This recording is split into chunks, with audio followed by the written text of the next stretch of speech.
नमस्कार। मैं सैयद अख्तर श्री अरबिंदो सोसाइटी की ओर से आपका बहुत बहुत स्वागत व अभिनंदन करता हूं। हम आज शिक्षा में शून्य निवेश नवाचार कार्यक्रम ZIIEI द्वारा संकलित एक रोचक व अभिनव नवाचार के बारे में आपको बताएंगे। हम इनोवेटिव पाठशाला के अंतर्गत NCERT के प्राइमरी सेक्शन के कक्षा 4 की पर्यावरण अध्ययन की पुस्तक आसपास के पाठ 1 चलो चलें स्कूल के एक नवाचार अभिनव शिक्षण तकनीक की गतिविधि शब्द सागर का इस वीडियो में क्रियान्वयन करेंगे। हम आशा करते हैं कि आप इस वीडियो को देखने के उपरांत इस नवाचार तकनीक को अपने विद्यालय व कक्षा में अवश्य लागू करेंगे। इस पाठ को ZIIEI के कई नवाचार गतिविधियों से पढ़ाया जा सकता है, परंतु आज हम इसे शब्द सागर से समझेंगे।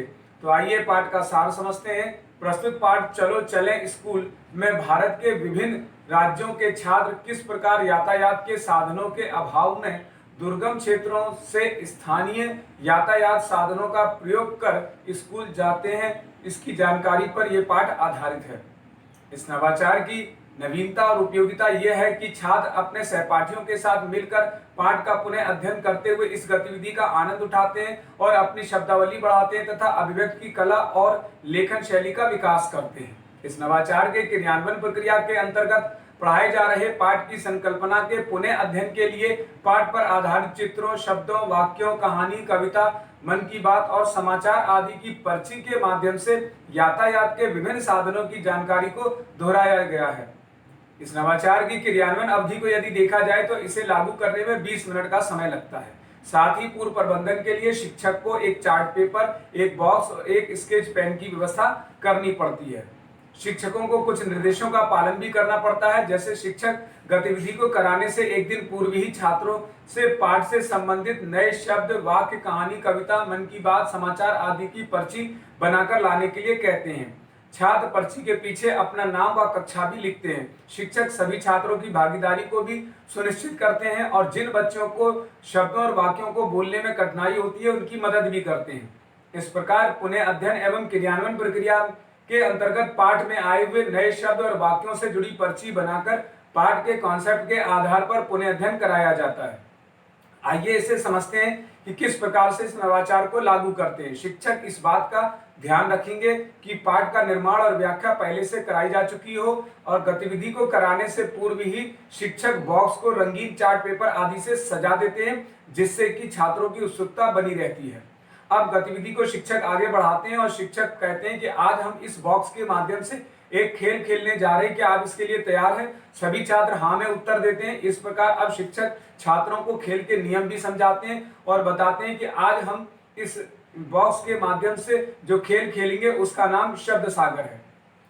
शिक्षक इस प्रकार खेल के नियम समझाने के बाद बच्चों को बुला करके पहले से बनाकर लाई गई पर्ची को बॉक्स में डलवाते हैं और इसके बाद गतिविधि को आगे बढ़ाते हैं। आइए इसे उदाहरण से समझते हैं। माना किसी छात्र ने आगे बढ़कर पर्ची निकाली और उसकी पर्ची पर जुगाड़ शब्द लिखा है, तो वह बुलंद आवाज में बोलेगा जुगाड़ और पाठ के कॉन्सेप्ट के आधार पर बताएगा कि जुगाड़ संसाधन का प्रयोग गुजरात राज्य में किया जाता है। इसी प्रकार बारी बारी से सभी छात्र आगे आएंगे और इस गतिविधि को आगे बढ़ाते हैं। अंत में शिक्षक छात्रों को बताते हैं कि आज हमने पाठ चलो चलें स्कूल के माध्यम से नए नए शब्दों को पढ़ा और जाना। इस प्रकार निष्कर्ष रूप में कहा जा सकता है कि शब्द सागर गतिविधि से सीखने के अनेक प्रतिफल प्राप्त होते हैं, जैसे दैनिक जीवन के विभिन्न कौशल युक्त कार्यों, खेती, भवन निर्माण, कला इत्यादि को समझने की समझ विकसित होती है तथा वस्तुओं और स्थानों को पहचानना और विद्यालय, परिवार तथा पास पड़ोस के परिवेश को पहचानने की क्षमता को विकसित करते हैं। शब्द सागर गतिविधि से जो छात्र शब्द नहीं पढ़ पाते हैं उन्हें चित्रों के माध्यम से इसे समझाया जाता है। भाषा की बारीकियों को ध्यान में रखते हुए छात्र अपनी भाषा को गढ़ने का प्रयास करते हैं। कही जा रही बात, कहानी, कविता आदि को कहने की समझ विकसित करते हैं। इस गतिविधि से सभी छात्रों की भागीदारी सुनिश्चित होती है और सभी को समान अवसर प्राप्त होता है। इस नवाचार गतिविधि में पीआरटी अनुपात का तो ध्यान रखा ही गया है, साथ ही साथ एनसीएफ 2005 के उद्देश्यों को भी पूरा किया गया है। ये नवाचार विशेष आवश्यकता वाले बालकों के लिए भी उपयोगी है। शिक्षक पाठ चलो चलें स्कूल को एक निर्धारित माह में ही पढ़ाते हैं। इस प्रकार इस नवाचार गतिविधि से छात्रों में गहन सोच के साथ आत्म जागरूकता, सृजनात्मकता के साथ पारस्परिक संबंधों का विकास होता है। तो ये नवाचार वास्तव में एक अभिनव नवाचार है। ये नवाचार आपको कैसा लगा हमें जरूर बताएं। हम ऐसे कई दिलचस्प नवाचार आपके लिए लाते रहेंगे। आपसे अनुरोध है कि आप हमारा YouTube चैनल सब्सक्राइब जरूर करें। अगर आप इस वीडियो को Facebook पर देख रहे हैं तो हमारा Facebook पेज लाइक करना बिल्कुल ना भूलें। नीचे दिए गए लिंक पर जाकर इनोवेटिव पाठशाला ऐप को भी डाउनलोड जरूर करें। इस वीडियो को देखने और लाइक करने के लिए आपका बहुत बहुत धन्यवाद।